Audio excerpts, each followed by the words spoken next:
తెలంగాణ సమాజానికి సమస్య వచ్చినా, తెలంగాణ సమాజానికి సంక్షోభం వచ్చినా, తెలంగాణ నలుమూలలో ఏ సమస్య వచ్చినా మొట్టమొదట చర్చ జరిగేది, మొట్టమొదట ఉద్యమానికి పునాది పడేది ఈ ఉస్మానియా యూనివర్సిటీ నుంచే.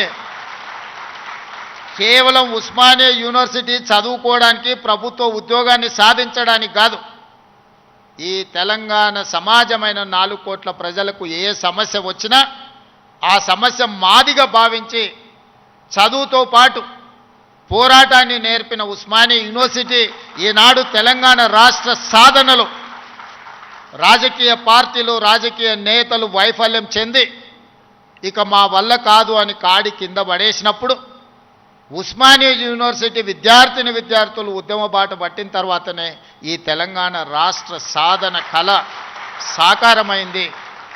ఇక్కడున్న ప్రొఫెసర్ కోదండరామ్ గారు ఆనాడు పొలిటికల్ జేఏసీకి నాయకత్వం వహించి తెలంగాణ రాష్ట్ర కళను ఈరోజు మనం నిజం చేసుకున్నాం.